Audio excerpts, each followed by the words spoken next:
Max Manduot de 9CGTEL qui donc, nous héberge pour Lyonix 2. Monsieur le Président, Mesdames, Messieurs, bonjour.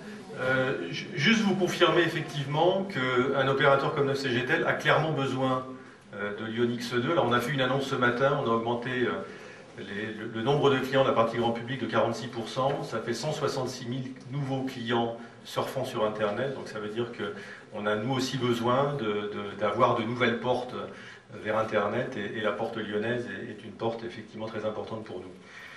Je vais aller très vite, on avait une petite présentation, s'il n'y en a pas, c'est pas grave. Donc juste dire effectivement qu'on a fait partie des opérateurs qui sont venus sur Lyon. La différence, c'est qu'on y est resté, puisqu'on a deux sites très importants, un qui se trouve à Vénissieux, donc c'est 18 000 m² de surface d'hébergement, et on a la chance d'accueillir Lyonix comme on a la chance d'accueillir tous les opérateurs français et internationaux. Donc ça permet effectivement, ce qu'on appelle techniquement, d'avoir des points de peering, c'est-à-dire de pouvoir réaliser l'interconnexion entre les différents opérateurs. Donc sachez que sur ces 18 000 m², nous avons encore de la place, nous avons même beaucoup de place. Et la particularité, c'est qu'on est même capable d'offrir des mètres carrés d'hébergement de bureaux. Donc c'est vrai que pour beaucoup d'entreprises, les problématiques de PRA, donc c'est les plans de reprise d'activité en cas de crash, donc tous ces aspects de sécurité sont évidemment à l'ordre du jour aujourd'hui dans beaucoup d'entreprises. Donc sachez qu'on est capable d'héberger les serveurs, on est capable bien évidemment d'interconnecter les serveurs de toutes les entreprises sur Lyonix, mais on est capable aussi de proposer donc des mètres carrés dans le cas, ce que je n'espère évidemment pas, où un crash intervienne dans les locaux de votre entreprise. Donc voilà le bâtiment.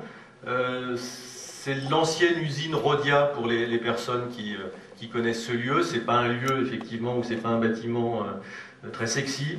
La grande particularité de ce bâtiment, c'est qu'il est évidemment protégé dans tous les sens, aussi bien sur l'aspect humain que sur l'aspect technique.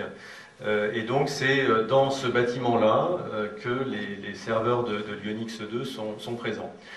Deuxième élément qui est un élément très important pour nous, c'est qu'il se trouve qu'on a 300 personnes aussi sur Bron, et Bron est pour nous le centre de supervision de l'ensemble du réseau de 9CGTEL. Donc voilà, tous les octets de tous les clients 9CGTEL transitent sur les écrans des personnes de Bron, donc ça veut dire effectivement qu'on est un opérateur très lyonnais, et on est très fiers et très honorés et très satisfaits et contents bien évidemment de participer à cette opération. Donc voilà, donc toutes les infrastructures de sécurité qui sont mises en place. Sachez qu'on a mis aussi en place une structure technique et commerciale pour apporter une réponse rapide, évidemment au meilleur prix, à toutes les entreprises qui souhaiteraient bénéficier de cette infrastructure et bénéficier de l'interconnexion au GIX et donc à Lyonix 2. Voilà, donc voilà les images. Si vous visitez le centre de supervision 9CGTEL, voilà le type d'écran que vous allez voir. Et je peux vous assurer que dimanche soir, aux alentours de, même un petit peu avant, parce que certains vont essayer d'aller dans d'autres pays pour voir des choses, donc je peux vous assurer que ces écrans vont crépiter et qu'il va y avoir un certain nombre de données qui vont passer là-dessus. Voilà. Monsieur le Président, Mesdames, Messieurs, merci.